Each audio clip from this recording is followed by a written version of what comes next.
I've entitled this reflection with Why I Am Not a Stoic. In my 20s, I really truly believed that Stoicism was this ultimate philosophy. It was this place that I could go to make sense of my life. In my early 20s, I was really suffering. I had gone through an accident that had taken away the ability to use the lower half of my body. I was a paraplegic in a wheelchair, unable to do the things that I had previously done. And Stoicism admittedly probably helped me through that experience in this loss of identity and in this deep suffering that I could not make any sense of whatsoever. Stoicism allowed me this top-down view on my experience and my situation, and it allowed me to play this character that I needed to be to overcome that situation. I thought that I saw what mattered in life, and I look back now on these struggles as some of the most necessary moments in my life to go through to bring me to where I am today. In fact, you would not be watching this video if I had not gone through these experiences. I know that in my heart and in my soul. We're going to revisit that topic of suffering a little bit later in this video, but just know that I truly believe that suffering is now a necessity for the human condition. And back in the day, I couldn't see that. I couldn't understand it. In my early 20s, I was starting businesses too, and the Stoic understanding and the lack of being swayed by the ups and downs of the inevitabilities of business. Truthfully, I don't know if you were not a Stoic, I don't know how you would be able to endure those ups and downs, because one day you are king of the world and the next day you are worse than the dog excrement at the dog park. We'll put it that way.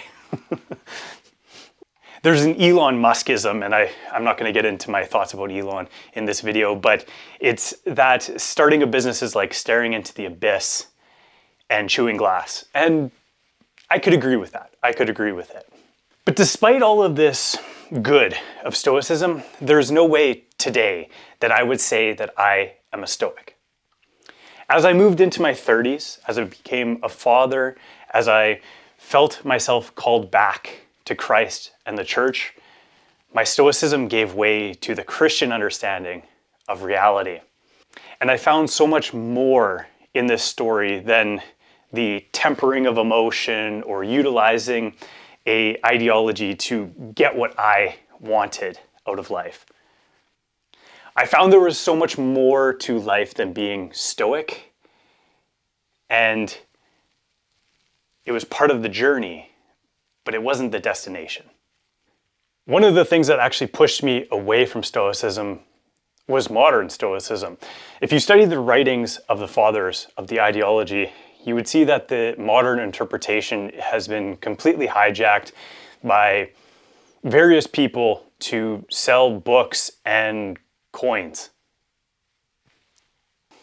Stoicism essentially sells itself as a way for people, specifically young men, to get what they want out of life. If you become a Stoic, you will get what you want out of life. You'll make money, you'll get girls, and Stoicism's kind of given way to I hate the term, but broicism. None of these understandings would have been from the creators and thinkers behind Stoicism. All of them would be rolling over in their graves at the commercialization of the philosophy. The very men who stated that the things that mattered in life were virtue and character, not fleeting worldly wealth or status or pleasure. Some of them have been of the highest echelons of society, but a lot of them were also slaves of the lowest class in society. So clearly Stoicism was not about getting rich and getting chicks. It also was not about getting ripped without the ability to smile. It was a way of looking at the happenstance of life, and though so much was out of our control, we can control how we reacted to that which happened. We could focus on the things that were in our control and understand that there are harder days coming. It is a romantically masculine outlook on life, and that was the reason that it's been co-opted by many in the political sphere and online that value the masculine role model as its centerpiece. The peddling of a masculinity that comes with this modern Stoic thought is a symptom of a generation of men that do not know what masculinity is. And why should we? Everything we've ever been told about masculinity is this fragile, partial outlook on what it actually means. And I'm not saying that I was immune. In my early 20s, struggling with the fact that my legs were no longer working, I looked for this meaning and ways that I could still be a man. Well, physically, I was limited. I found womanizing and strength training and making money. And these all were very in line with this philosophy. By day, I'd go to the gym. By night, I would be reading the Stoics or out trying to meet women and validate the fact that I may have been a broken person, but I still had it. Emotionally blunting myself to the outside world, I thought that I could get what I was looking for. But I was looking for truth. Not some fleeting pleasures or finding a lowercase t truth. Stoicism very much played into the worldview that I held. And it's shown me that most people today don't want the truth. They just want to find something that validates the way that they see the world around them. So in seeking truth, instead of that which was transitory, I sought everything. I looked everywhere. I went to religion. I did psychedelics. I meditated. And after half of a decade, I came back to where my life started, at the baptismal font. With no doubt in my heart, Christianity is the ultimate worldview. In true deep study of the church, the fathers, the gospel, we come to find answers for every single question of mankind. Christianity correctly places the internal locus of control and allows us not to be this jaded, desensitized, cold person, of which the modern Stoic seems to think that this is the direction forward in life. I found Stoicism to be living life in 720p. Christianity is 4K HDR.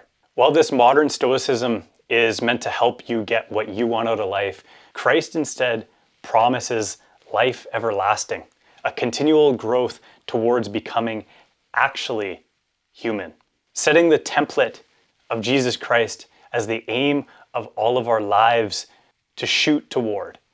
Christianity doesn't discount Stoicism. It rather builds upon it. Even in the Bible, the church fathers talk about having conversations and dialogues with Stoic thinkers. We have to remember that at the birth of Christianity, all of these ideologies were still in the neighborhood, in Greece, in Rome, in the Middle East. These were all of the same time period. Many of the church fathers even take Stoic understanding and use it to further their understanding of the truth. And Stoicism was a seeking of the truth. When we talk about what true Stoicism is, it's looking for virtue. It's in the character of man. These are the purposes, the highest logos of human life. But that logos became incarnate in a man and showed us how to live a human life. This is a big difference. The most important thing to me is that Christianity answered the why of suffering. I told you I would come back to it. In suffering, we can find redemption. In suffering, we can be purified, pulling us out of the hell that was our previous life and placing it in the waiting arms of God. We are not meant to disengage from suffering, but to truly suffer and see that in suffering, there is so much more. Christ did not dissociate from his suffering on the cross, and you and I are meant to pick up our crosses and carry them and walk with him. When we look into the history of Western philosophy, there's reason to believe that the culmination and the revelation in the coming of Christ was the epitome of understanding. It was the pinnacle, the gold standard. Nothing has surpassed it in 2,000 years. And as I spoke about the Stoics talking about logos, of reason, Christ was logos. Christ was truth incarnate. It is said that all honest philosophy leads to theology at its most pure consideration. Theological understanding is thus the revelation of philosophy and the beginning of an eternal ascent towards the truth. The ultimate rabbit hole, if you will. God is so beyond anything of this world that our climb is one that takes this entire life and then sets us on a trajectory into eternity. It is my belief that Christianity is the worldview. Those that would argue against the church have not really studied at any depth. They've likely not even read the Bible. And if one comes away reading the 30-some-odd thousand pages of the church fathers and says, that was a good story, but I think I'll be on my way now, I would be surprised. Very surprised indeed. I apologize for my abruptness, but those that would argue against Christianity have never studied it to its logical end. The explanation that is found in Christianity and the way that the world is, it's unparalleled. There are no real answers beyond any of this. No secular knowledge or writings generally do any justice or lead anywhere after you come to Christ. They all fall flat. So much so that in my own life, I've made it a point to really not read modern literature because all that needs to be said has been said. My girlfriend asked me, is this just another rabbit hole to go down? And I said to her, no, because where else is there to go? If you have the truth and you deny the truth, you are living a lie. The metaphysical, the transcendent, is what the soul is seeking. And I can assure you of this. And while you may not be there just yet, there comes a point where you start to see most people are talking entirely nonsense if they're not talking about how to get closer to God. I know how crazy this sounds to someone not there yet, but it is in this understanding one comes to when honestly pursuing a spiritual life. And not a life that serves you, but one that serves God. Nothing matters except God. And seeing He is everywhere and fillest all things, everything matters. Every single moment is an opportunity to get into communion with Him, to get right with Him. The saints in heaven are cheering you on. Every moment is an opportunity to see the truth and then to forever act, align, and struggle towards that truth. I had previously thought that life could be a meditation, that if I was only just present in the moment in front of me, that I could avoid suffering and live a life of meaning. That suffering being around every single corner where we look, if only I could detach from it and see that I can control the thing that I can control, that I'd never suffer again. No. I now know that suffering and embracing that suffering head on is entirely necessary, entirely purposeful. And if you're suffering right now, endure. For in that suffering, I truly believe that we come to find out that our lives can be so much more than all of this. Our lives can be a prayer. God bless, and until next time. If you like this sort of reflection, thank you so much for watching. I know it's a little bit different than the technology stuff that I normally do, but this has been on my heart for some time, and I figured I would make a video about it. So thank you so much. I'll catch you in the next video. Take care.